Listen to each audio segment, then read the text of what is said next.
Bonjour et bienvenue à tous pour cette 40e édition des entrevues chiropractiques. Et pour cette rentrée 2018, on a le plaisir et l'honneur de recevoir Jérôme Bosson. Jérôme, bonjour. Bonjour à tous, bonjour Jean-Romain, bonjour à tous les amis qui visionneront cette vidéo. Bon voilà, on est parti pour une interview de Jérôme Bosson, vous allez le voir. C'est trépidant, parce qu'en plus Jérôme m'a dit qu'il avait des caviars pour nous. Il avait plein de choses à nous raconter, qu'on allait se régaler quand. Je pense à mes jeunes confrères, parce que en fait j'en ai souvent dans mon cabinet qui viennent me voir travailler pour le compagnonnage de l'IFEC. Le hasard de la vie a fait que je me suis associé à quelques jeunes chiro là depuis les 2 dernières années, et donc voilà, j'ai des choses à dire aux jeunes. Bon. Yeah, mais les vieux aussi. Est-ce que les vieux vont pouvoir profiter un petit peu de ton entrevue? Oui, bah après chacun trouvera ce que bon lui semble. Hein. Bon Jérôme, je vais commencer avec la fameuse question. Ouais. Est-ce que Jérôme peut présenter Jérôme? Oui, Jérôme Bosson, né en 1970. Je vais faire vraiment dans l'ordre. À 2 ans et demi, je disais à mes grands-mères et grandes-tantes et grands-oncles qui, les 3/4 de ma famille bossaient dans l'agriculture, ouvriers agricoles, ainsi de suite. Donc leurs vacances, moi mes grands-mères, juillet et août, c'était ramasser des pommes de terre dans les champs, et elles faisaient 2 tonnes de sacs de pommes de terre par jour quand elles avaient 8, 9, 10 ans, 11 ans, donc pour aider toute la famille dans les champs. Wow. Donc si tu veux, moi quand j'avais 2 ans, 2 ans et demi ou 3 ans, quand je disais à mes grands-mères ou à mes grandes-tantes, viens on va jouer au ballon, on va faire du vélo, elles me disaient oui mais doucement parce que j'ai mal au dos. Et donc ça m'avait toujours touché, et à 3 ans, je disais à tout le monde dans la famille, vous inquiétez pas, quand je serai grand, je serai docteur et je vous soignerai et vous n'aurez plus mal nulle part. C'est génial. Bon, c'est tout. Ça c'est un sacré pourquoi quand même. Hein.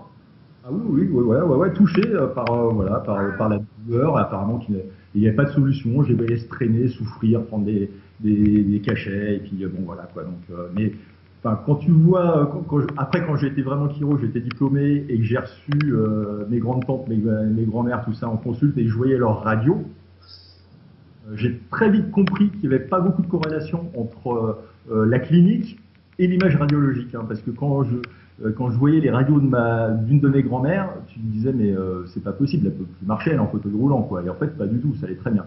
Bon voilà, ça c'était une petite aparté. C'est beau, non mais c'est très important. Parce que souvent on se fie juste aux imageries pour déterminer si le cas est solvable ou non. Alors que le plus important c'est là-dedans. Ouais, exactement.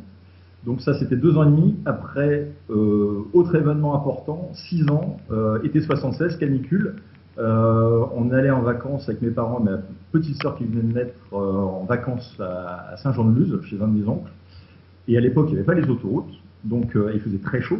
Donc mes parents me disent, écoute, il fait tellement chaud, tu vas partir avec tes grands-parents en voiture la veille, et nous on vous rejoint le lendemain. Bon, très bien, donc je pars avec mes grands-parents, on part de Meaux, c'est des Marnes, à l'est de Paris, et direction Saint-Jean-de-Luz. Et en fait, donc il n'y avait que des nationales, donc tu faisais à l'époque Paris, Orléans, Tours, Poitiers, Bordeaux, Saint-Jean-de-Luz, tu vois. Bon, c'était, voilà, donc moi, j'étais avec les serviettes coincées dans l'arrière de la voiture parce qu'il faisait trop chaud. J'étais en maillot, un slip de bain tout le voyage, tellement il faisait chaud. Et puis j'avais tout. Au moins t'étais prêt, quoi. Ouais, voilà. Au moins t'étais prêt. Mais et en fait, je faisais que regarder toute la journée ce qui se passait. Et en fait, il y a une voiture qui nous double, ma grand-mère la redouble. Cette voiture nous redouble, ma grand-mère la redouble, et ainsi de suite. Et donc, j'avais repéré une voiture comme ça, mais tout le long du voyage, on s'est suivis. 10 fois, je les ai vus, ces gens-là, bon, c'est tout. Et puis, un peu avant Saint-Jean-de-Luz, tout le monde arrêté, mais vraiment arrêté pendant 1 heure, plus rien ne se passe. Vraiment, arrêté. Et puis à un moment ça se débloque, donc on avançait au pas, tout doucement. Et ma grand-mère me dit, Jérôme, tu te mets allongé au fond de la voiture, pas sur le siège, tu te mets allongé sur la voiture et surtout, tu regardes pas. Comme tous les gamins, 6 ans, je me mets en bas, là, derrière les sièges de mes grands-parents, et puis à un moment, je vois qu'ils sont moins attentifs, et je lève la tête juste au-dessus du rebord de la fenêtre. Tu regardes pas, tu regardes quoi. Et là je regarde, et donc pile poil au moment où on passe devant la voiture de ces gens que j'avais vu 10 fois dans la journée. Il y avait eu un carambolage, donc il y avait 6-7 voitures explosées de partout, à gauche, à droite, devant, derrière, et moi, au moment où je lève les yeux au-dessus de la portière, je vois, pile poil devant moi, mais à 3 mètres, la voiture de ces gens que j'avais vu 10 fois dans la journée, tout l'habitacle, donc la voiture était sur ses 4 roues quand même, hein, tout le bloc moteur était rentré dans les jambes des gens, et tout l'habitacle avait été décapité. Donc il n'y avait plus que les troncs, il n'y avait plus de tête, il n'y avait plus rien, donc la vision d'horreur. Et donc je me suis dit, à 6 ans, j'ai pris conscience ce jour-là du caractère un peu aléatoire de nos vies, nous simples pauvres mortels. Ouais. Et voilà, donc ça c'est le deuxième élément un peu important où tu prends conscience des choses, quoi, vraiment de la réalité de la vie et de la mort. Bon, j'avais 6 ans, donc c'est un peu tôt. Parfois il y a des gens qui prennent conscience de la mort, mais beaucoup plus tard dans leur vie. Bon, moi c'était ce jour-là, et c'était très bien comme ça. Et puis, troisième élément qui font que je suis devenu chiro quand même. Alors ça c'est un moment juste là, t'as pas mis ta main sur le micro parce qu'on non. D'accord. Donc troisième élément. Et donc troisième élément rigolo, c'est que je suis devenu chiropracteur grâce à un des plus grands professeurs de médecine. Je m'explique. Donc professeur Judet, 2 frères, donc qui sont inventeurs de la prothèse de la hanche, hein, quand même. Donc ils avaient une clinique à Paris qui était ultra renommée, donc c'était les stars de la rhumatologie, non seulement en France mais dans le monde. Ouais. Et donc un collègue de mon père, qui était ingénieur commercial à l'époque, il faisait 40 000 bandes tous les 2 par an. Le collègue de mon père, de hernie discale, va voir le Judet en disant « Est-ce que vous pouvez m'opérer ?» Et Judet lui dit « Jeune homme, vous êtes trop jeune pour que je vous opère, essayez d'aller voir ce monsieur-là, il pourra peut-être faire quelque chose pour vous. » Donc, le collègue de mon père va voir ce monsieur-là.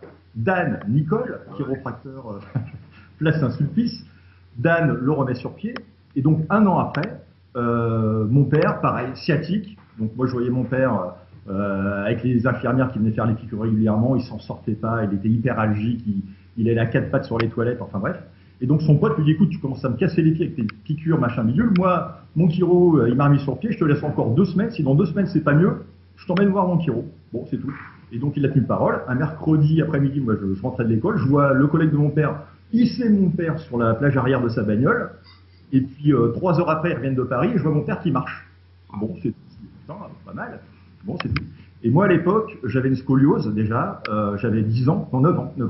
Et mon pédiatre m'avait dit, bon, Jérôme, l'année prochaine, tu vas... Alors, j'avais 1 an d'avance à l'école, donc je rentrais en 6e à 10 ans.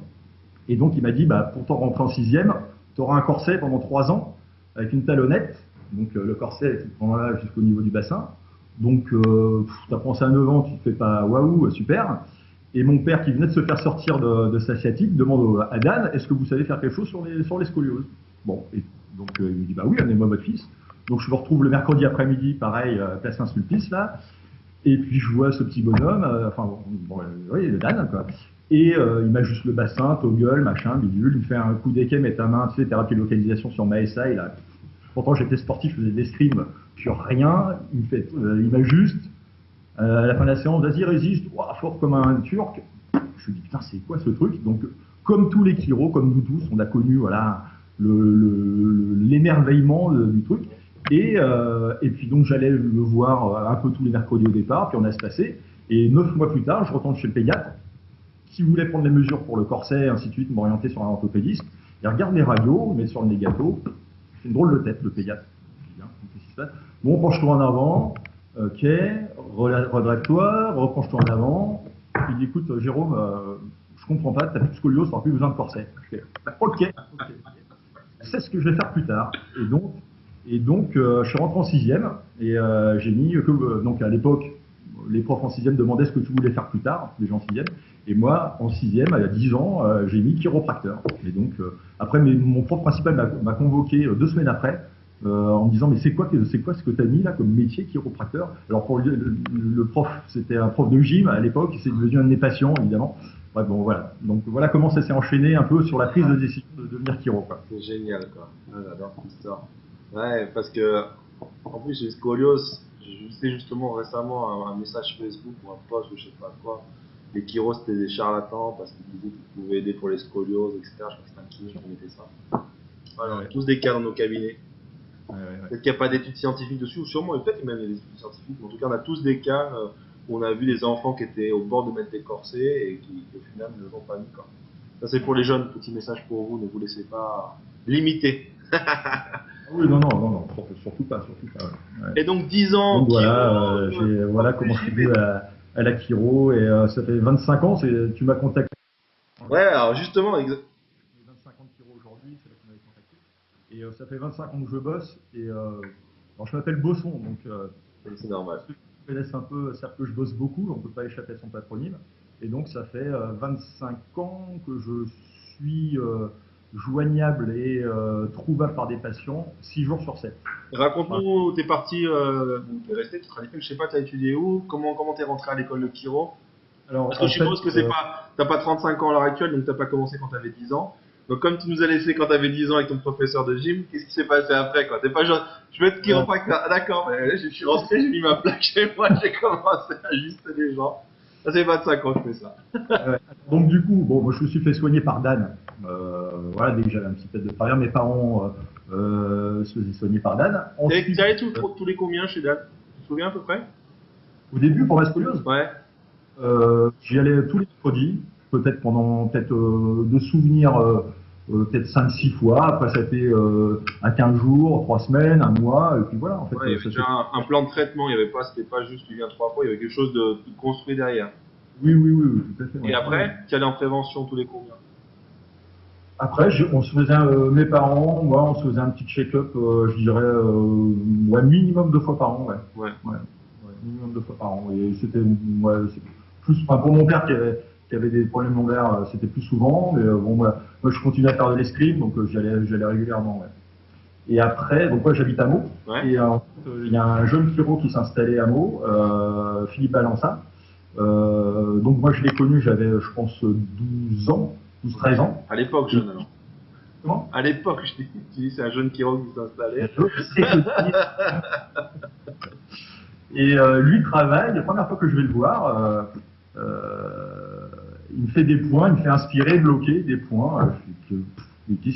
Je ressors la tête, mais on n'a jamais fait ça. On se dit, non, c'est une technique nouvelle, ça s'appelle BEST, machin. Bon. Et en fait, de 12 ans jusqu'à encore aujourd'hui, donc je me suis fait toujours soigner en BEST. Et donc Philippe, qui m'a connu quand j'avais 12 ans, m'a suivi tout le temps, suivait mes parents, toute la famille, et m'avait dit, quand tu sortiras de l'école, peut-être que j'aurai besoin de toi. Bon. Donc j'ai gradué, alors moi j'avais un an d'avance, donc j'ai eu mon diplôme à 22 ans, j'ai pas pu échapper à l'armée, j'ai pas pu faire P4, donc j'ai fini l'armée le 31 mai. T'avais pas les pieds plats? Et comment? T'avais pas les pieds plats? Non. 31 mai, fin de l'armée, le 1er juin, je commençais à travailler avec Philippe à Meaux, et voilà, donc j'ai envoyé tout de suite. Et donc on a testé un peu le truc, les patients étaient contents, donc on s'est associé au bout de 3 mois. Donc j'ai encore aujourd'hui, je travaille toujours dans le même cabinet, à Meaux. Alors à l'époque, il n'y avait qu'une salle de traitement, donc je travaillais 3 jours et Philippe faisait 3 jours. Comme ça a bien marché, on a cassé un peu le cabinet, en fait on a fait 2 salles de traitement, mais au début, je me suis dit, bon, tu vois, à 48 ans, je veux 6 jours sur 7, donc imagine la pêche que j'avais à 22 ans. Je me suis dit, je vais pas bosser 3 jours par semaine. À l'époque, je vivais à Paris, donc j'ai créé aussi une pratique sur Paris, en fait. Et là, encore aujourd'hui, je suis un peu sur les deux, en fait. Je travaille une journée par semaine à Paris et 5 jours sur 7 à Meaux. Donc tu travailles 6 jours sur 7 depuis 25 ans. Même plaisir. Alors après, je prends souvent des vacances. Tu travailles 6 jours sur 7, 2 semaines par an. Ah non. Alors, je suis funboarder depuis l'enfance, donc j'ai navigué un peu partout sur la planète. Je me suis mis au kitesurf il y a 10 ans à peu près. Donc voilà, donc là, 48 ans, nos enfants sont grands maintenant, et on peut se barrer sans eux, voilà. Et donc ma femme fait du kite aussi, et mes enfants aussi. Et voilà, donc le rythme, grosso modo, c'est que je prends une semaine de vacances tous les 2 mois quand même. Hein. Ah oui, c'est bien. Je profite de la vie l'été aussi. Bon voilà, je me soigne. Quand je dis 6 jours sur 7, ça fait toujours peur à tout le monde. Non, mais c'est un ton rythme, si tu es heureux et tu te sens à l'aise là-dedans. Et tu travailles de 9h à 19h? Ça m'arrive de finir plus tard, beaucoup plus tard, mais alors 6 jours sur 7, quand mes enfants étaient plus petits, par exemple, le mercredi après-midi, je travaillais pas, tu vois. Là, ils sont grands, donc je fais vraiment comme je veux, voilà, voilà, c'est tranquille. Qu'est-ce qui t'inspire de se lever le matin après 25 ans de pratique, travaillant 6 jours sur 7? Qu'est-ce qui t'inspire? Parce qu'on sent dans ta voix, dans ton attitude, que quand tu parles de Kiro, bah ça crée en toi des émotions, on te voit enthousiasme, hein, on te voit encore tellement heureux de faire ça. Qu'est-ce qui, après 25 ans, fait que tu as toujours cette flamme en toi?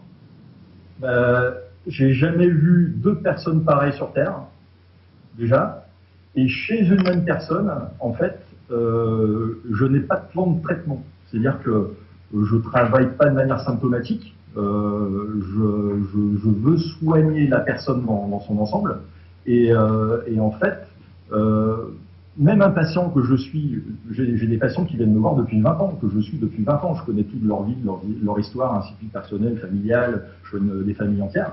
Mais je veux dire, si je les ai vus il y a 3 semaines, même cette personne que je connais depuis 20 ans, en 3 semaines, il a pu se passer quelque chose dans sa vie, ainsi de suite, qui l'a impacté. Et voilà. Et donc, à chaque fois que j'ouvre la porte et que je vois un patient, que ce soit un nouveau ou un ancien de 1 an ou un ancien d'il y a 20 ans, je ne sais même pas ce qu'il va me dire, ce que je vais trouver en termes de tension dans son corps ou dans son esprit, entre guillemets. Et voilà, donc c'est hyper enrichissant, je ne m'ennuie jamais une seule seconde. Tu prends un contact, tu vois l'effet immédiat sur ton patient, tu as un feedback immédiat, tu vois ton patient évoluer. Alors, moi, mon but depuis toujours, enfin, c'est vraiment de faire en sorte que mes patients soient le plus tranquilles et le moins tendus possible, à tous les niveaux. Hein. Tendus musculairement, tendu articulairement, tendu chimiquement, s'ils mangent n'importe quoi, généralement je leur explique 2-3 trucs sur la nutrition, et puis tendu aussi au niveau émotionnel. Donc voilà, donc moi je passe mon temps depuis 25 ans à faire en sorte que mes patients soient le plus relâchés, et le plus cool et le plus zen possible. C'est ça, moi mon but en tant que chiro, c'est ça en fait. Essayer de transmettre ta propre philosophie de vie en fait. C'est pas une philosophie de vie, c'est que c'est vraiment, de toute façon, tu t'en aperçois, si t'es tendu, t'es pas bien. Si t'es complètement tranquille et zen et heureux, t'es super bien. Donc c'est ça le but. Hein. En fait, le but c'est d'être bien et d'être heureux dans sa vie. Hein. Voilà. Donc moi j'essaye de faire en sorte que mes patients soient bien à tous les niveaux. Quoi. Donc et pour ça, c'est pour ça que j'aime bien BESS, parce que tu as un aspect, tu peux travailler vraiment sur les différents stress, les différentes émotions. Vraiment faire en sorte que ton patient soit le plus tranquille possible. Alors maintenant je parle même plus trop de stress en cabinet parce que c'est un terme tellement galvaudé. En fait, le maître mot, c'est ressenti négatif. C'est-à-dire que ce qui va être un stress pour quelqu'un, la personne à côté, ce ne sera pas du tout un stress. Ouais. Et ça c'est très personnel, chaque patient est différent en fonction de son histoire personnelle, familiale, de son système de croyance, de sa philosophie de vie. Voilà. Et en fait, ce qu'il faut, moi, le but, c'est qu'il n'y ait pas de ressenti négatif. Moi, objectivement, j'ai des patients qui ont des vies de rêve, objectivement, et qui ont un ressenti négatif par rapport à leur vie. Et à côté de ça, j'ai des patients qui, objectivement, ont des vies pas terribles, mais ils sont super contents de la vie qu'ils mènent. Voilà. Donc, moi, ce que je veux, c'est que mon patient soit heureux de la vie qu'il mène, quoi. C'est ça. Là, tu veux pas lui soigner sa lombalgie ou son problème d'épaule. Enfin, j'entends, mais c'est là le but, t'as un but plus grand derrière tout ça, non? Oui. Je suppose quoi. Quand tu poses tes mains sur le patient, ton idée c'est de l'aider à être heureux, sinon, et ça passe bien entendu par une amélioration des symptômes. Voilà, mais voilà. Première chose, c'est soulager. Quand tu as quelqu'un qui arrive avec une douleur, qui vient, alors ça c'est un petit message pour les jeunes aussi là, parce que j'en ai eu quelques-uns là. Quelqu'un qui consulte en cabinet de chiro, généralement, chiro c'est quoi, on ne sait pas, machin, donc on essaye la kiné, on essaye les anti-inflammatoires, on essaye les médecins, on essaye l'ostéopathe, machin. Et en fait, quand un patient décroche son téléphone pour t'appeler et te demander un rendez-vous, quelque part, il a un problème pour lequel il ne trouve pas de solution. Donc il est inquiet pour lui-même. D'accord? Donc ça, les jeunes, je le dis à tous les jeunes qui viennent me voir en compagnonnage, surtout, il faut que le patient soit moins inquiet en sortant de votre cabinet qu'il ne l'était en rentrant. Alors, c'est pas rassurer pour rassurer, mais je veux dire, il faut qu'il en fasse de lui un chiro où il faut que le patient se dise « Ah, lui au moins, il a pigé ce que j'ai. Et en plus, il a des solutions. Et en plus, il n'a pas l'air trop inquiet. » Moi, je passe mon temps à rassurer mes patients. Tout le temps, tout le temps, tout le temps, tout le temps. Et ça, c'est hyper important. Parce que vous avez beau faire un super traitement. Moi, j'ai vu des jeunes faire des super traitements, mais ne pas être rassurant. C'est-à-dire que tu peux faire un super check-up, un super traitement, tous les examens, tout, un super ajustement, ainsi de suite. Et si en relevant la table, le patient se relève en disant « Bon, alors, vous pensez que ça va aller ?» Et là, si tu n'es pas à 100% sûr de lui, mais évidemment que ça va aller mieux. Évidemment, parce qu'il y a tel un tel indicateur, vous verrez une fois que, évidemment que ça va aller mieux. Là, tu as fait ton job. Si tu es un super technicien chiro, mais que tu n'es pas rassurant avec ton patient, eh ben, pour moi, tu n'as pas fait le job. Parce que le patient ressort en étant toujours aussi inquiet. Et quand tu es inquiet, tu ne peux pas trop lâcher. Si tu ne peux pas trop lâcher, eh ben, tu as perdu, quoi. Donc, il faut absolument que le patient soit plus relâché en sortant du cabinet qu'avant d'y rentrer. Voilà, ça c'est le petit message aux jeunes. Je suis tout à fait d'accord avec toi, Jérôme, c'est essentiel comme tu dis, d'avoir l'art, la technique, de savoir prendre soin de son patient, mais aussi de savoir communiquer, comme tu as dit toi, une confiance et un bien-être et les rassurer. C'est essentiel de les rassurer, et juste le fait de les rassurer, comme tu as dit très bien, qu'ils se soignent beaucoup plus facilement parce qu'ils sont dans un état de relâchement, et donc quand ils se relâchent, ils sortent du reptilien, ils rentrent dans le cerveau, lobe frontal qui travaille mieux, et le travail de soin peut se faire vraiment de façon beaucoup plus fluide. Donc 100% super message, merci de le transmettre. D'ailleurs, quand tu es sorti de l'école, est-ce que tu avais cette façon de penser, est-ce que tu avais cette idée derrière, ou est-ce que c'est quelque chose qui petit à petit s'est construit? Non, en fait, moi j'ai ressenti la chiro dans ma chair depuis l'âge de 10 ans, si tu veux. Aussi bien alors Dan, après, elle fait du best, elle fait le network, mais moi quand je l'ai connu, Dan, il était encore SOTIT au gueule, alors on fait toujours, mais j'avais connu la partie un peu plus mécaniste, si tu veux. Et après, avec Philippe, j'ai connu Best. Et avant même de sortir de l'école, je me rappelle, j'étais en 4e année, alors Best, et c'est totalement normal, était interdit d'aller en séminaire avant d'avoir gradué. Je trouve ça complètement normal. Sauf que moi, mon directeur des études, je le connaissais bien. J'étais un pas trop mauvais élève, et il m'avait dit, bon, puisque c'est vous, pouvez y aller. Donc moi, j'étais en début de 4e année, je me suis retrouvé en séminaire Best. Déjà, j'étais en 4e année, je n'avais pas encore gradué. Je me suis retrouvé dans la salle avec, il y avait encore Bélaval, il y avait donc Philippe Balança, mon collègue, il y avait Ben Nicole, il y avait Jean-Robert Corboz. Moi, j'étais le petit nouveau. Moi, je me rappelle de Bélaval qui me voit, il me fait t'es qui toi? Alors je suis Jérôme, je suis en 4e année, il me dit où ça, aux États-Unis? Je me dis non, à l'IFEC. Oh, l'IFEC, c'est pas terrible et tout. C'est toujours la condescendance des Américains vis-à-vis des petits l'IFEC, mais je peux dire que Bélaval, s'il était encore de ce jour que j'avais sur ma table, il se dirait finalement les petits mecs de l'IFEC, ils sont pas mauvais. Bref. Mais bon voilà, donc moi j'ai toujours baigné là-dedans. Donc dès que j'ai bossé, j'avais déjà tout le canevas, quoi. J'avais déjà le père Morteur était on a eu très bon prof à l'IFEC, on avait un très bon package, et moi j'ai eu la chance d'avoir le père Morteur en séminaire Best. Alors soit dit en passant, c'était quand même autre chose que ce que font les fils aujourd'hui. Je leur ai dit de visu ce que je pensais. D'accord, je t'ai pas entendu. Ouais, je dis les fils. Oui, j'ai dit au fils Morteur que c'était vraiment pas terrible ce qu'il faisait. Alors du coup, quand des jeunes maintenant aujourd'hui font Best, et que toi, vieux Kiro, tu dis oui, moi je fais que du Best, ils disent oui, ça doit pas être un mec très sérieux. C'est dommage parce que moi je me rappelle, donc en 4e année, les séminaires Best, c'était, t'avais 3 jours sur le niveau physique, t'avais 2 jours sur la nutrition, tu revenais 3 jours sur l'émotionnel, enfin. Voilà, ce qu'ils font aujourd'hui en 2 jours, ça demandait 9 ou 12 jours, je ne sais plus exactement. Enfin, on avait de la neurophysio, on savait comment ça marchait, pourquoi ça marchait.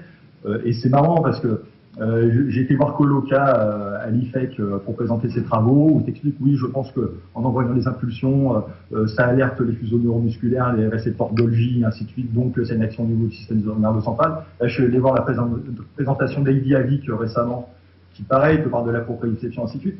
Moi, ça me fait marrer parce que donc c'était, j'avais 20 ans, donc c'était non même pas, c'était en 88. Attends, je déconne. 70. Là, je peux pas te dire.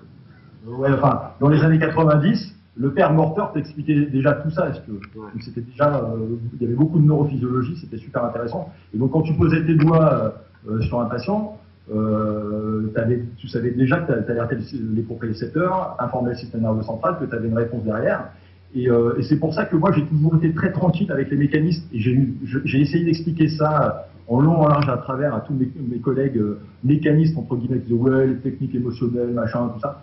Genre, que ce soit un toggle, que ce soit débloquer SOTI, que ce soit un contact network, que ce soit 2 points en baisse, que ce soit n'importe quoi, c'est toujours, tu alertes les propriétateurs au niveau périphérique, ça renvoie un message au niveau du système nerveux central, le système nerveux central se dit, tiens, qu'est-ce qu'on vient de me faire là? Est-ce que ça me fait du bien et auquel cas je vais essayer de garder les bienfaits? Ou est-ce que ça me fait rien et à ce moment-là ça change rien? Ou au contraire, est-ce que ça me fait du mal? Mais je veux dire, voilà, nous on est là pour essayer avec nos différentes techniques, que ce soit purement mécaniste ou pas du tout mécaniste, network best, mais je veux dire, on alerte les propriétateurs périphériques et c'est le système nerveux central au final du patient qui fait le job en fait. Ouais. Voilà.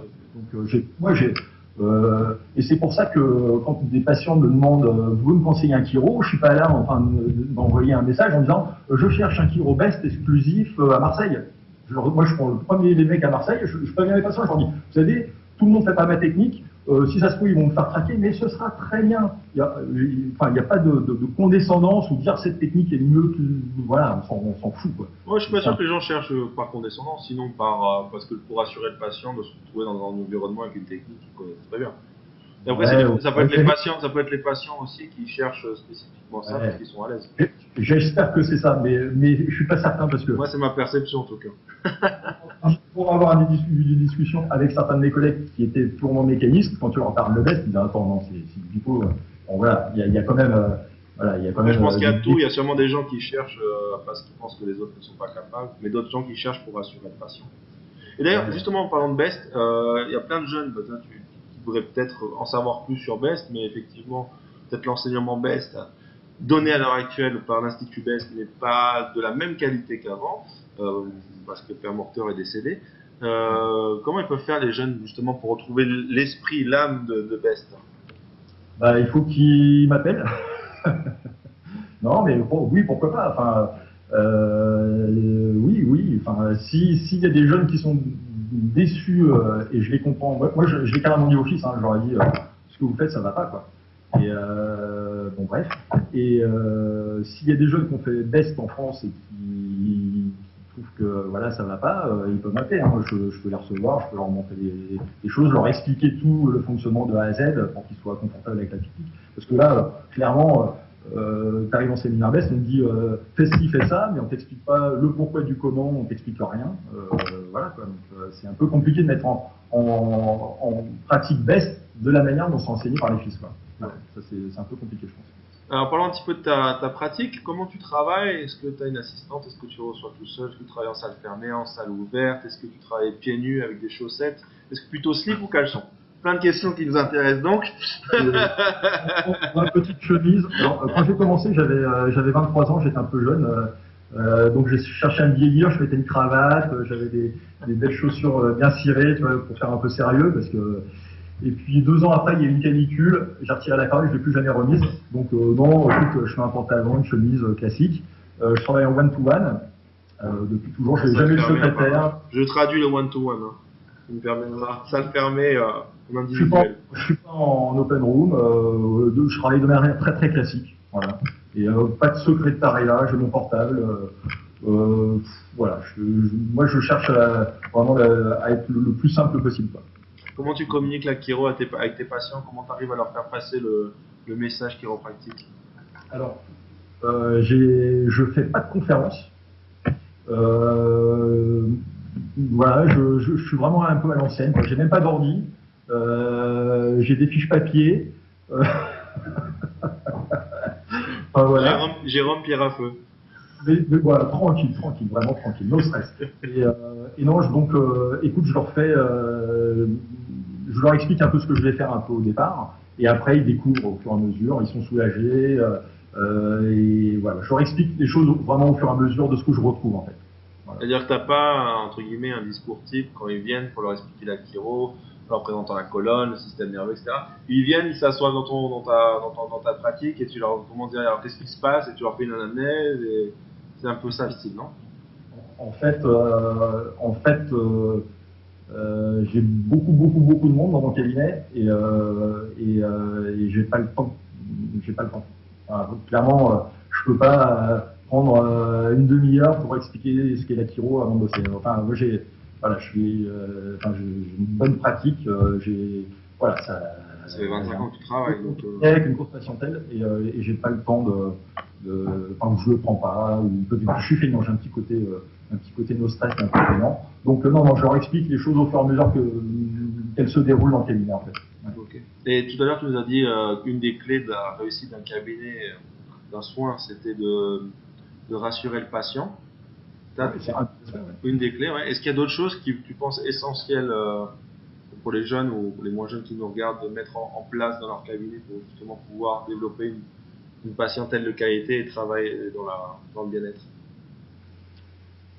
Je pense qu'il faut bien être conscient que ce qu'on a entre les mains, c'est un outil quand même fabuleux. Il n'y a pas grand-chose qui existe aujourd'hui qui est plus puissant que la chiro, quoi. Donc c'est un deuxième caviar pour les jeunes. C'est bon. Ça se distille, on les distille là, un compte-goutte quoi. Donc je vais dans un séminaire médical, pas du tout chiro, et je me retrouve, moi j'avais 6 ans d'exercice à l'époque, alors je suis pas bagnole, j'en ai rien à foutre des voitures, donc j'ai toujours eu des voitures un peu pourries, et j'arrive au séminaire dans un hôtel parisien, avec un sous-sol, on rentrait dans le parking, donc moi j'arrive avec ma Clio de l'époque, et je me retrouve devant une Jaguar nez à nez, et on rentre tous les deux dans le parking au même moment avec les barrières qui se lèvent au même moment. Donc on se gare. Moi j'étais en jean t-shirt en sortant de ma Clio et le mec sort de sa Jaguar, Weston, blazer bouton doré croisé, la pochette en soie, poivre et sel, le beau gosse quoi. Vraiment le mec de 60 ans, mais voilà la classe quoi, la classe totale. Et on se retrouve dans le même ascenseur et on arrive au séminaire, on s'enregistre en même temps. Bon c'est tout. Très bien. Le lendemain matin, deuxième jour de séminaire, le dimanche matin, ma Clio face à la Jaguar, on rentre pareil, on prend l'ascenseur ensemble, on se dit bah, bonjour, si on est dans le même séminaire. Et là, le médecin qui faisait le séminaire me dit tiens, Jérôme, viens manger à ma table, j'ai quelqu'un de présenté aujourd'hui. Bon, c'est tout. Donc j'arrive à la cantine de l'hôtel, je m'assois à côté du gars qui faisait le séminaire et je vois le beau gosse à la Jaguar qui s'installe en face de moi sur l'invitation du médecin. Et il dit tiens, bah, Jérôme, je te présente Philippe Stora. Alors je dis bah, bonjour. Il me dit vous faites quoi vous? Je dis bah, je suis chiropracteur. Il me fait ah bon, c'est intéressant. Et moi je dis bah, vous faites quoi? Et là il me sort sa carte de visite, donc je me rappelle, alors je vais citer son nom parce qu'il est à la retraite maintenant, mais Philippe Stora, donc c'était le chef de service de l'hôpital américain de Neuilly en rhumatologie, professeur en fac, expert auprès des tribunaux de Paris. Et là j'ai le médecin qui est assis à côté de moi, il me fait bah tu vois quand Margaret Thatcher ou Yannick Noah ils ont un problème, c'est lui qui vont voir, tu vois. Donc Thatcher voulait voir lui, elle prenait l'avion de Londres pour aller le consulter lui à l'hôpital américain de Neuilly. Donc le gars, il était au fait de sa carrière et il ne connaissait pas la chiro, comme d'hab. Et il dit, mais qu'est-ce que vous faites en chiro? Et là, qu'est-ce que je vais te raconter? Je dis, bah, par exemple, première chose qui me vient à l'esprit, vous savez, bassin un peu déséquilibré, là, vous voyez sur la radio, il est iliaque beaucoup plus haut que l'autre. Je dis, nous, première chose qu'on apprend, c'est apprendre à rééquilibrer un bassin. Et là, le gars me fait des yeux ronds. Il fait ah bon, vous arrivez à rééquilibrer un bassin? Je dis bah, écoutez, c'est la première chose qu'on apprend parce que si le bassin n'est pas équilibré, votre colonne au-dessus, elle peut pas fonctionner normalement. Donc le bassin, c'est la base, les fondations de la colonne. Donc première chose qu'on apprend en chiro, c'est rééquilibrer un bassin. Et là il me dit non mais vraiment vous arrivez à faire ça? Je dis oui. Et là il me dit, il s'assoit 2 secondes, il réfléchit, il me dit écoutez jeune homme, je sais pas ce que vous faites, mais déjà si vous arrivez à faire ça, ce que vous faites, c'est génial, et nous, ce qu'on fait, c'est de la merde. Caviar pour les jeunes chiro. Là, tu as le plus grand rhumatologue de France, d'accord, prof de médecine, expert tribunaux des Paris, chef de service à l'hôpital américain de Neuilly, qui te dit, à la fin de sa carrière, avec son costume blazer, pochette en soie, un jeune chiro en t-shirt et en jean devant lui, vous, si vraiment vous arrivez à faire ça, ce que vous faites, c'est génial, et nous, c'est de la merde. Et il continue, il me dit, pourquoi c'est de la merde? Parce qu'il dit, nous, on ne sait pas faire ça. Donc on sait bien que l'articulation va souffrir au fil des années. Alors au début c'est médicaments par voie orale, après quand ça commence à dégénérer, infiltration, et puis quand ça dégénère, que l'articulation est complètement bouffée, et puis là, il y a une hernie discale qui rebelle à tout traitement, on décroche notre téléphone, on appelle notre copain chirurgien orthopédique, et on dit tiens, j'ai un client pour toi. Il dit, nous en fait on soulage par toute, on ne fait que soulager, on sait que l'articulation en dessous souffre, et puis on attend le moment où il faudra passer la chirurgie. Donc il me dit écoutez, si vous arrivez à faire ça, continuez, c'est vachement bien ce que vous faites. Donc cadeau, caviar, deuxième pour les jeunes. Continuez, c'est vachement bien ce que vous faites, les gars. Continuez, c'est vachement bien ce que vous faites. Et je vais dire une troisième fois. Continuez, c'est vachement bien ce que vous faites. Continuez, la chiro, c'est génial, c'est vachement bien ce qu'on fait pour les patients. Et on est dans la réalité de leur corps, quoi. On n'est pas juste dans le symptôme où on essaie de diminuer la douleur. On peut vraiment changer les paramètres dans le corps du patient. Donc c'est à la fois du curatif, du préventif. Enfin, voilà, il n'y a pas beaucoup de gens qui peuvent faire ça. Voilà. Donc moi j'ai aucun complexe par rapport à la médecine classique. J'ai aucun problème par rapport à mon fils fait la médecine. Oh, mon Dieu. J'ai pas entendu là. Je crois que ça a coupé. Le son et l'image est coupé. Jérôme, allô? Tu vois, il t'a dit Kiro qui va avoir cette réaction. Non, mais pour dire. Voilà, bien sûr. Avec grand plaisir. Que médecine pour faire quoi? Neurologie après? Ouais, non mais c'est mon fils, il a eu le concours à la celle des prières, il voulait l'appliquer pour la neurologie justement, et premier stage, à la pitié, il commençait dès la deuxième année, donc d'habitude c'est en troisième année qu'il commençait le stage, donc mon fils, premier stage, neurologie à la pitié salpêtrière. Troisième caviar qui s'annonce pour les jeunes. Allez, c'est bon. Donc mon fils... Ça enchaîne là, ça enchaîne les caviars les gars, j'espère que vous vous régalez là. Des caviars. Donc mon fils se retrouve à suivre une visite, tu vois, dans le service de neurologie, et là il rentre dans une chambre avec une dame qui a des cervicalgies et vertiges rotatoires. Bon. Donc le prof de médecine sort de la salle avec les internes, les externes, ainsi de suite, et mon fils qui était même pas externe, qui était juste en observation. Il dit bon voilà, les internes, qu'est-ce que vous en pensez, qu'est-ce qu'on fait comme examen, qu'est-ce que vous proposez, nanana. Donc les internes disent on va faire ça, les externes disent oui, on pourrait penser à ça. Et là mon fils, à la fin du truc, il attend que plus personne ne parle et dit vous pourriez peut-être proposer de la chiropractie. Il va se faire virer direct lui. Et là il me dit j'ai eu 10 visages se tourner vers moi, les yeux ronds, exorbités. Et lui il va finir chiro, c'est pas possible. Le médecin lui dit mais pourquoi vous dites ça jeune homme? Mon fils, moi mon père il est chiro, cervicalgie et vertige rotatoire, ils ont des super résultats là-dessus. Et là, le prof lui dit, écoutez, jeune homme, c'est bien de le dire, moi je connais pas la chiro, je sais pas ce que c'est, et je peux pas envoyer quelqu'un, un de mes patients chez quelqu'un dont je ne sais pas ce qu'il fait, mais je note. 3 mois après, mon fils reçoit un message sur son portable. Oui, bonjour, c'est professeur Intel, vous m'avez dit que votre père était chiro, est-ce qu'il exerce? Alors mon fils lui dit, un mot est à Paris, est-ce que vous pourriez me donner ses coordonnées? Bon, c'est tout. 2 mois passent. Et là, d'un seul coup, je reçois un texto. Bonjour Monsieur Bosson, professeur Intel, c'est cette prière, j'ai votre fils comme élève. Est-ce que vous pourriez me recevoir? Bon, oui, rendez-vous tout à l'heure, tel jour. Donc il se pointe pas loin de la place Saint-Sulpice où j'ai manqué l'idée. Bref. Et comme dans un sketch. Attends, je vais prendre les popcorn parce que ça s'annonce bien là. Et donc, il rentre dans le cabinet, il me serre la main, il n'était pas assis, il me fait excusez-moi, juste une question, vous avez fait des études pour être chiropracteur? Ok, bon. Alors asseyez-vous, je vais vous expliquer, machin, milieu. Donc je lui fais un petit laïus, j'essaie de le rassurer. En fait, tous les jeunes, rassurer le patient. Donc je lui expliquais que j'ai fait des belles études, qu'on avait, voilà. Donc déjà il se détend un petit peu. Je dis bon, c'est pas tout ça, mais vous venez pourquoi? Parce que j'avais du monde derrière quand même. Il me dit j'ai d'autres problèmes, je cours, alors bon. La sacroiliaque droite, classique, et puis il me dit j'ai un problème de poignet. Je dis bon, ça fait combien de temps? Ça fait quand même plus d'1 an. J'ai 3 copains rhumato à la pitié, j'ai eu le scanner, IRM, machin milieu, j'ai 3 habits différents, j'ai déjà eu les anti-inflammatoires, la cortisone et les infiltrations, je suis toujours au même point. Bon, alors là je me suis dit bon, je vais me concentrer un peu. En 2 séances terminées, il était sur le cul. Il me dit putain c'est incroyable et tout. Bon, et donc maintenant, dès qu'il a un petit peu de travers, il vient me voir, il m'envoie des patients à Paris, et voilà. Mais, bon, voilà, donc voilà, troisième caviar. T'en as d'autres sous la main ou pas? Comment? T'as d'autres caviars sous la main? Là, on se régale là. J'en ai plein, mais Après, moi, je suis encore émerveillé. Tu me disais tout à l'heure, qu'est-ce qui te pousse le matin? Je suis euh, pas tous les jours, mais j'ai vu des cas de récupération et de guérison qui, encore aujourd'hui, même après 25 ans, des fois, m'époustouflent, quoi. Ouais. Et ça, c'est possible vraiment. Je reviens à ce que j'ai dit. Hein. Faut plus qu'il y ait de ressenti négatif. Donc, je fais la chasse au ressenti négatif. Et euh, quand tu neutralises un ressenti négatif, ou encore mieux, quand ce ressenti négatif devient un ressenti positif, là, tu peux avoir des guérisons.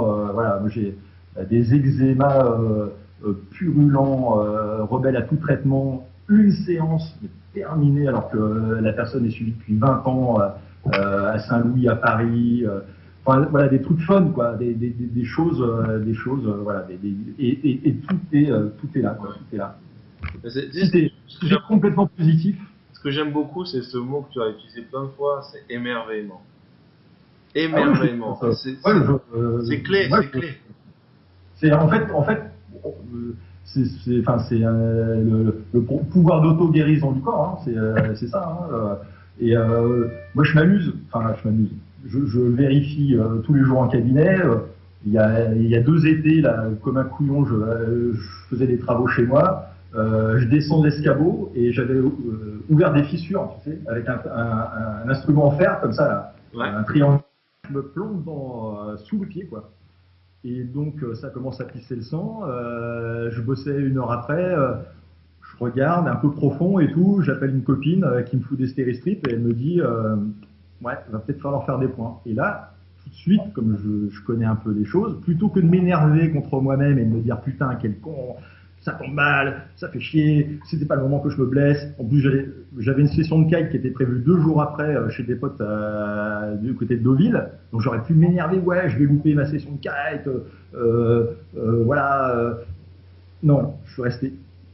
Comme j'essaie d'appliquer dans ma vie ce que je sais, ce que j'ai vu chez mes patients, tout ce que je sais, donc je suis resté hyper calme.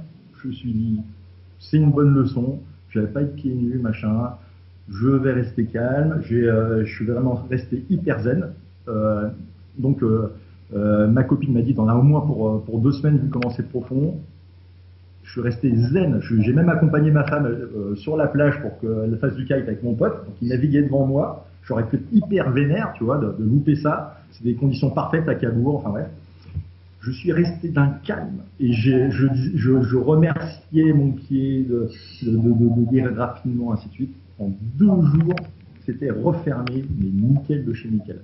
Et ça, alors 4e caviar quand même, et ça même pour les 2 chiro, algoneurodystrophie. Hein, le truc, c'est un exemple parfait du pouvoir de l'esprit sur le corps. C'est-à-dire que toutes les algoneurostrophies, à chaque fois, c'est en je peux pas lever mon bras, ça va pas, j'ai des douleurs. Et ben en fait, on remet du sympathique sur quelque chose qui devrait être complètement relâché en parasympathique et ça guérit pas. Et l'algoneurodystrophie, c'est ça. C'est on remet du stress soi-même sur quelque chose qui devrait être tranquille en train de récupérer peinard. Et c'est pour ça que l'algoneurodystrophie peut durer 1 mois, peut durer 3 mois, peut durer 6 mois, peut durer 1 an, peut durer 3 ans. C'est juste que le patient lâche pas. Il est toujours en conflit et en ressenti négatif par rapport à une partie de son corps. Alors que si il était complètement tranquille et relâché, jamais il aurait fait d'algodystrophie en fait. Voilà. Ça c'est un des exemples, quatrième caviar. Mais moi j'en profitais parce que j'ai justement une histoire similaire à la tienne. J'étais en train de jouer au football tranquillement avec mon équipe de foot et je marchais. Hein. Je marchais tranquillement sur le terrain et tout d'un coup je ressens un grand coup de poignard dans mon mollet et je tombe par terre. Ouais. Et je peux pas marcher il me ramène chez moi, etc. Et ce qui est marrant, c'est que ça tombait le week-end d'après. J'étais à l'IFEC pour faire le diplôme de la prévention des blessures des sportifs. Ouais. Et il y avait Olivier Lanlot qui était là. Et il me fait l'échographie, parce que c'était justement l'échographie, on regardait l'échographie, il me fait mieux. Je lui dis, mais j'ai mal là, il me fait, bah, je vais faire l'échographie, mais on dit, t'as pas grand chose. Il regarde, c'était complètement déchiré, quoi. Il m'a dit, mais ça, faut aller voir un médecin, faut aller voir un chirurgien, faut drainer le sang et tout ça. On se calme, comme toi, hein. On se calme, tranquille. Pareil, exercice de gratitude. J'ai compris pourquoi je m'étais fait cette douleur mentalement, ce qui était passé au niveau émotionnel. Ouais. Une semaine après, je courais, aucun problème. Là, je fais du sport 2 fois par semaine, courant, etc. Et aucun problème. Donc, comme tu dis, toi, la force qu'on a là, c'est pour ça l'importance de rassurer le patient. Et je suis 100% d'accord avec toi. C'est que pour moi, 75%, c'est le patient qui décide de se guérir. Après, 25%, c'est ton art, ce que tu fais, que tu le fais bien, etc. Mais 75%, c'est lui qui décide de dire, voilà, c'est bon, je suis entre de bonnes mains, je me guéris, quoi. Je sais pas s'il est d'accord avec ça. Ah oui, c'est sûr. Ouais, c'est sûr. Et il faut relâcher. Il faut être relâché et de ressenti soit neutre, soit positif, quoi. Ouais. Et là, je lance un appel à tous les chiros. J'avais un prof, peut-être que vous saurez, parce que ça nous parle, à nous, en tant que chiro, mais j'avais un prof de français en première et terminale, c'était le sac des poètes disparus. C'était un mec génial, il montait debout sur les tables pour nous déclamer des poèmes, enfin c'était vraiment le sac des poètes disparus. Et à l'époque, il nous avait dit qu'un auteur avait de littérature, sa devise c'était « faire de son mal son miel ». J'ai beau chercher sur tous les moteurs de recherche, ainsi de suite, faire de son mal son miel, j'arrive pas à retrouver de qui c'est, quoi. Et j'aimerais bien retrouver, en fait.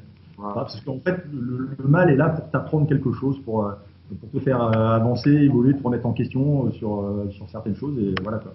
Tu sais ce que disait Rumi, le grand poète soufi? Il disait que les plaies, les blessures, c'était pour la porte d'entrée de la lumière, en fait. Ouais, c'est une belle image aussi, ouais. Une belle image. Exactement. Un mal pour un bien, souvent. Ben, c'est là pour, bien souvent, c'est des messages. Hein, si j'ai un symptôme, c'est que il y a quelque chose qui va peut-être pas bien, et après, faut retrouver d'où ça vient. Et après, alors, bon, je peux pas tout dire, mais maintenant, on commence à avoir des connaissances assez précises des relations entre tel ou tel ressenti négatif et ce que ça va engendrer au niveau de la santé. C'est-à-dire que on a des grilles de lecture, tel ressenti négatif va plutôt donner tel type de symptômes et de pathologies, tel ressenti négatif va plutôt donner tel ou tel type de symptômes et de pathologies. Enfin bon, ça peut être très intéressant. Il y a pas mal de jeunes. Tu peux nous le dire à cause du FBI qui nous regarde présentement? Non, même pas. Non, mais ceci dit, vous aurez peut-être des nouvelles parce qu'il y a plein de jeunes chiro français là. Qui savent un peu que bon, je m'y intéresse depuis quand même pas mal de temps, depuis des années. Donc ils m'ont demandé un jour de leur faire un petit séminaire, une petite présentation là-dessus. Donc mettez-vous en contact tranquillement avec Jérôme, voilà. Appelez-le sur une ligne privée. Mais moyen que vous utilisez. Peut-être que dans un an ou deux, je ferai une petite formation pour ceux qui s'intéressent là-dessus. Et ça vaut son pesant de cacahuètes. Ouais, le gars, il sait quand même mettre le suspense. Hein. Dans un an ou deux, c'est pas genre dans un mois, c'est dans un an ou deux. C'est-à-dire, allez, attends. Et après j'ai une vie plus que remplie par le boulot, mais voilà. Tu sais ce que tu devrais faire? Tu devrais faire un séminaire chiro et kite. Tu vois, tu dis les deux, quoi. Eh ouais, comme ça, tu dis tes deux passions, quoi. Un week-end kite et chiro, quoi. Ouais, c'est vrai. Il y a un chiropracteur de Cannes qui emmène ses patients dans le désert. Mais moi, j'ai Harold. Et moi, j'ai un plan dans le désert marocain où c'est bien vanté. Et effectivement, pourquoi pas. Il y a plein de choses à faire. Tant qu'on s'amuse, c'est le plus important, quoi. Bon, allez, Jérôme, je ne vais pas trop tarder parce que je sais que tu as un emploi du temps chargé, que tu m'as dit que tu reprenais là maintenant. Je regarde ma montre et je sais que j'ai un patient dans ma salle d'attente. Là, je va peut-être falloir que j'y aille, effectivement. Ouais, donc, ça va être ma dernière question. Ouais. Comment tu vois l'avenir de notre profession? Super bien. Ça va être. Ah oui, alors on va finir sur un caviar. Un caviar. Je vais lancer un peu peut-être, mais j'ai une patiente qui est directrice d'un hôpital public là, pas plus tard qu'avant-hier. J'étais dans une réunion avec 4 de ses médecins. Alors c'est un hôpital gériatrique, et donc à la fin de la réunion, alors les 4 médecins connaissaient absolument pas la chiro, donc j'ai essayé de leur expliquer en 1 heure ce que je faisais, ce que c'était, les indications, ainsi de suite. Et à la fin, sur les 4, il y a 3 médecins qui m'ont dit, bah écoutez, pour nous c'est ok, vous pouvez venir bosser ici. Il y en avait un quatrième qui était un peu plus réservé en disant, écoutez, moi je prononcer tout de suite là comme ça au bout d'une heure, c'est un peu compliqué, faut que je me renseigne, ainsi de suite. Donc je lui ai filé le bouquin d'Heidi Havik, machin, quelques références. Et puis je vais voir, peut-être que la semaine prochaine, je vais commencer à bosser dans un hôpital public français. Ah, qui sait. Génial. Tout ça pour dire que voilà, c'est la vie. Donc du coup, tu travailleras 8 jours sur 7. Ouais, pourquoi pas. Je vais m'organiser. Tout est une question de gestion de l'énergie, mais bon voilà. Donc voilà, non, ça va super bien se passer. On a tout, on a le savoir, on a la recherche aussi qui objective quand même les choses. Donc pour intégrer, enfin pour que c'est prouvé maintenant la chiro scientifiquement. Donc là, les 4 médecins que j'avais en face de moi, je leur ai parlé de proprioception, d'intégration du message proprioceptif au niveau du système nerveux central, je leur ai parlé de la plasticité neuronale, et ainsi de suite. Et ils ont tous dit, ah ouais, bah c'est très compréhensible, c'est scientifique ce que vous nous dites, ainsi de suite. Voilà. Donc et ça s'est a priori bien passé. Bon, enfin, on verra après ce qu'ils me proposent. Mais bon, voilà. Donc, non, l'avenir de la chiro, ça va être super. Après, pour les jeunes chiro aussi, je pense qu'il y a quand même beaucoup de concurrence en France avec le wagon d'ostéopathes. Donc, à nous d'être les meilleurs, à nous d'offrir autre chose que ce que le wagon des ostéopathes offre. Et à partir du moment où vous offrez de vous-même et avec des techniques différenciantes, voilà, les patients ils font tout de suite la différence, donc ça se passe super bien. Voilà. Donc, non, l'avenir de la chiro en France, ça va être top, ça va être top. Super. Ah, merci Jérôme, parce qu'avec tous ces caviars, on a bien mangé. moins cher qu'à la maison du caviar en plus. Pour le 40e édition des entrevues chiro, écoute, on s'est régalé quoi. Avec plaisir, non, c'est sympa. Moi j'ai regardé un peu les Kiris Vitae précédents, je trouve le principe vachement bien, vachement sympa. Bon voilà, j'ai quelques messages positifs à faire passer, donc autant les faire passer quoi. Exactement, et si tu as des confrères de ton époque qui sont intéressés pour participer, et même si vous, chers auditeurs, vous avez des chiros qui veulent participer, n'hésitez pas à les mettre en contact avec moi, c'est avec grand plaisir. Tout le monde est libre, peu importe votre philosophie chiro ou non. Le tout, c'est de présenter la chiro sous toutes ses formes, sous toutes ses facettes, sous toutes ses couleurs, pour que tout le monde puisse y trouver son amour, sa passion, son envie, sa lumière, son émerveillement. Et c'est ça le plus beau dans notre profession, c'est qu'il y en a pour tout le monde. Exactement. Jérôme, merci beaucoup. Bise à tous, portez-vous bien, profitez de la vie. Puis, je pense qu'il faudra faire une deuxième édition parce que je pense qu'il reste encore quelques caviars dans le frigo. Quoi. Bon, écoute, tu me dois un morito, n'oublie pas. Ah non, elle a dit sans fait. Allez, prenez soin de vous et à bientôt. Ciao Jérôme.